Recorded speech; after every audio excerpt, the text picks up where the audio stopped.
नमस्कार दोस्तों। सोच के देखिए, क्या आपके साथ कभी ऐसा हुआ है कि किसी ने आपकी शराफत का, आपकी जेनरोसिटी का जम के फायदा उठाया हो?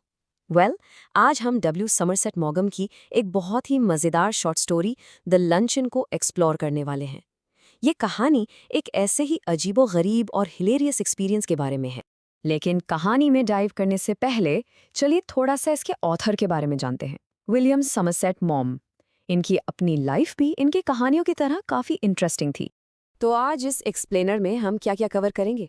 हम ऑथर से शुरू करेंगे, फिर उस फ्लैटरिंग इनविटेशन की बात करेंगे, उसके बाद देखेंगे कि वो मॉडेस्ट सा लंचन कैसे शुरू हुआ, फिर आएगा रेस्टोरेंट में पैनिक का मोमेंट, उसके बाद वो बिल जिसे भुलाया नहीं जा सकता, और आखिर में ऑथर का मीठा सा बदला। तो चलिए शुरुआत करते हैं ऑथर से। विलियम समरसेट मॉहम ये एक बहुत ही जाने माने ब्रिटिश ऑथर थे। इनका जन्म 1874 में हुआ था और ये 1965 तक रहे। बड़ी इंटरेस्टिंग बात है कि इनका जन्म पेरिस में हुआ था और राइटिंग में आने से पहले इन्होंने एज अ डॉक्टर भी क्वालिफाई किया था। तो जैसा कि आप देख सकते हैं, मॉगम एक डिस्टिंग्विश्ड ब्रिटिश ऑथर थे, लेकिन पैदा हुए थे पेरिस में, इसलिए उनकी फ्रेंच भी एकदम फ्लुएंट थी। और हाँ, ये बात काफ़ी सरप्राइजिंग है कि वो एक क्वालिफाइड डॉक्टर थे। उन्होंने मेडिसिन की पढ़ाई की, पर उनका दिल हमेशा से राइटिंग में था। उनके नॉवेल्स जैसे कि ऑफ ह्यूमन बॉन्डेज बहुत फेमस हुए। लेकिन मॉगम की असली पहचान क्या थी? उनकी स्टोरी टेलिंग बहुत ही साफ और सीधी थी, और वो कैरेक्टर्स के दिमाग में क्या चल रहा है उसे रिवील करने में मास्टर थे। और उनका यही टैलेंट हमें द लंचन में साफ साफ दिखता है। चलिए अब सीधे कहानी में चलते हैं। सीन सेट होता है आज से 20 साल पहले। हमारा नरेटर जो कहानी सुना रहा है, उस वक्त पेरिस में एक यंग राइटर था जो आर्थिक तौर पर काफी स्ट्रगल कर रहा था, और तभी उसके पास एक लेटर आता है, एक ऐसा खत जो उसकी जिंदगी का एक काफी यादगार किस्सा बनने वाला था। तो सीन कुछ ऐसा है। नरेटर पेरिस में एक छोटे से अपार्टमेंट में रहता था और उसकी कमाई बस इतनी कि किसी तरह काम चल जाए। इंग्लिश में एक फ्रेज है, to keep body and soul together. इसका मतलब बिल्कुल यही होता है कि बस इतना कमा पाना जिससे आप जिंदा रह सकें, रोटी कपड़ा मकान की बेसिक ज़रूरतें पूरी हो सकें, बस उतना ही। अब होता यह है कि एक लेडी जो उनकी राइटिंग की फैन है, उन्हें एक लेटर लिखती है, और उसमें वो उन्हें फॉयट्स नाम के रेस्टोरेंट में एक छोटा सा लंचन देने के लिए कहती है। अब ये फॉयट्स कोई आम जगह नहीं थी, ये वो रेस्टोरेंट था जहां फ्रेंच सेनेटर्स यानी वहां के नेता लोग खाना खाते थे। मतलब ये नैरेटर की औकात से बिल्कुल बाहर था। एक यंग राइटर के लिए ये इन्विटेशन बहुत फ्लैटरिंग था, पर इसने उसके माथे पर चिंता की लकीरें भी खींच दी। और यहीं पे कहानी का पहला मजेदार कॉन्फ्लिक्ट सामने आता है। एक तरफ है नरेटर की रियलिटी, उसके पास पूरे महीने के लिए सिर्फ 80 फ्रैंक्स बचे हैं, और दूसरी तरफ है उसका डिसीजन। वो कहता है, I was flattered and I was too young to have learn to say no to a woman. मतलब एक तो उसकी तारीफ हो रही थी, और दूसरा वो इतना यंग था कि उसे एक औरत को मना करना नहीं आता था। यही उसकी नाइविटी और ईगो का मिक्सचर उसे हाँ कहने पर मजबूर कर देता है। तो आखिरकार लंचन का दिन आ जाता है। नरेटर अपनी गेस्ट से मिलता है जो उसकी इमेजिनेशन से बिल्कुल अलग निकलती है, और जैसे ही उसके हाथ में मेन्यू आता है, बैम, पहला झटका तो उसे वही लगता है कीमतों को देखकर। और उनकी गेस्ट वो बड़ी अदा से कहती हैं, I never eat anything for luncheon, और फिर ऐड करती हैं, I never eat more than one thing. ये लाइन याद रखिएगा, मैं एक चीज से ज्यादा कभी नहीं खाती। इस एक चीज पर ध्यान दीजिएगा, क्योंकि कहानी का पूरा ह्यूमर इसी एक लाइन पर टिका हुआ है।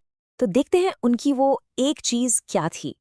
पहले तो उन्होंने सैमन ऑर्डर किया, फिर उन्होंने कहा चलो कैवियार भी हो जाए, फिर शैंपेन, उसके बाद जायंट एस्पैरागस, अभी खत्म नहीं हुआ है, आइसक्रीम और कॉफी, और आखिर में एक महंगा सा पीच। तो ये थी उनकी एक चीज। जैसा कि आप देख सकते हैं, उनकी एक चीज की डेफिनेशन हमारी डेफिनेशन से थोड़ी अलग है, और यही इस कहानी का सबसे बड़ा जोक है। अब आप नरेटर की हालत सोचिए। जैसे जैसे गेस्ट एक के बाद एक महंगी चीजें ऑर्डर कर रही हैं, बेचारे का दिल बैठता जा रहा है। वो खुद कहता है, माई हार्ट सैंक अ लिटिल। जब उस औरत ने केवियार मांगा, नरेटर को पता था कि वो इसे अफोर्ड नहीं कर सकता, लेकिन वो उसे ये बता भी नहीं सकता था। क्यों? क्योंकि सोशल प्रेशर, अपनी इमेज बनाए रखने की कोशिश, इसी चक्कर में वो चुप रह गया। तो अब जैसे जैसे लंच आगे बढ़ता है, नरेटर की हल्की सी चिंता अब पूरे पैनिक में बदल जाती है। वो दिमाग ही दिमाग में बिल का हिसाब लगा रहा है, और उसके होश उड़ जाते हैं जब उसे रियलाइज होता है कि शायद उसके पास बिल पे करने के लिए पूरे पैसे हैं ही नहीं। और यहीं पर कहानी का टर्निंग पॉइंट आता है। नरेटर कहता है, it was not a question now how much money I should have left over for the rest of the month, but whether I had enough to pay the bill. मतलब अब सवाल ये नहीं था कि बाकी महीना कैसे गुजरेगा, अब सवाल ये था कि भाई अभी का बिल कैसे पे करूंगा। Immediate crisis. तो आखिर नरेटर अब बिल कैसे पे करेगा, क्या होगा? यही सवाल उसके दिमाग में घूम रहा है और यही सवाल हमारे दिमाग में भी। स्टोरी में एक सस्पेंस क्रिएट हो गया है। इस पैनिक में नरेटर एक बड़ा ही डेस्परेट और ऑनेस्टली काफी फनी प्लान बनाता है। स्टेप 1, वो अपनी जेब में हाथ डालेगा। स्टेप 2, एक ड्रामेटिक चीख मारेगा। स्टेप 3, ये नाटक करेगा कि उसकी जेब कट गई है, पैसे चोरी हो गए। और अगर ये प्लान भी फेल हो गया तो कंटिजेंसी प्लान। स्टेप 4, अपनी घड़ी को गिरवी रख देगा। मतलब आप उसकी डेस्परेशन का लेवल इमेजिन कर सकते हैं। खैर, जैसे तैसे लंच अपने अंजाम तक पहुंचता है, लेकिन आखिरी मोमेंट में एक और झटका लगता है। और फिर आता है वो पल जिसका नरेटर को सबसे ज्यादा डर था, द बिल। अब नरेटर को लगा कि चलो शायद बच गया, लेकिन तभी राइटर कहता है, अ टेरिबल थिंग हैपेंड। एक वेटर आउट ऑफ सीजन बड़े बड़े महंगे पीचेस से भरी टोकरी लेकर आता है और गेस्ट बड़ी ही कैजुअली ये कहते हुए कि मैं तो बस पेट हल्का रखने के लिए एक ले रही हूँ, उसमें से एक उठा लेती है। बेचारे नरेटर के लिए ये आखिरी कील साबित होती है। तो फाइनल डैमेज क्या हुआ? जब बिल आया, नरेटर ने जैसे तैसे पे कर दिया। इतना करने के बाद उसके पास वेटर को देने के लिए बस एक इनएडिक्वेट यानी नाकाफी टिप बची। लेकिन असली सजा अभी बाकी थी। उसके सामने पूरा महीना पड़ा था और उसकी जेब में एक फूटी कौड़ी भी नहीं थी। वो एक लंच ने उसे पूरे महीने के लिए कंगाल कर दिया था। लेकिन कहानी यहाँ खत्म नहीं होती। अब हम फास्ट फॉरवर्ड करते हैं पूरे 20 साल, और इन 20 सालों के बाद नरेटर को आखिरकार अपना स्वीट रिवेंज, अपना मीठा बदला मिल जाता है। और इस बदले के बारे में नरेटर एक बड़ी खूबसूरत बात कहता है, I do not believe that I am a vindictive man. वो कहता है कि मैं कोई बदला लेने वाला इंसान नहीं हूं।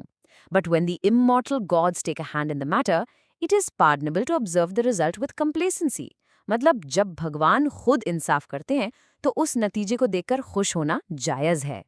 ये लाइन उसके रिवेंज के लिए स्टेज सेट कर देती है।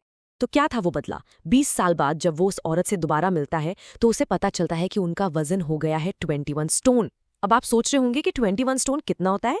ये होता है लगभग 133 किलो। और नरेटर के लिए यही उसके कर्मा का, उसके साथ हुए अन्याय का सबसे परफेक्ट बदला था। तो इस पूरी कहानी में हमने देखा कि राइटर ने आयरनी का यानी व्यंग्य का कितना जबरदस्त इस्तेमाल किया है ह्यूमर क्रिएट करने के लिए। अब एक सवाल आपके लिए, आपको इस कहानी में आयरनी के और कौन-कौन से एग्जाम्पल्स नजर आए? सोचिए और नीचे कमेंट्स में जरूर बताइएगा। इस वीडियो को देखने के लिए बहुत बहुत शुक्रिया। अगर आपको ऐसे ही और लिटरेरी एनालिसिस और एक्सप्लेनर्स पसंद हैं तो चैनल को सब्सक्राइब करना मत भूलिएगा। Thank you.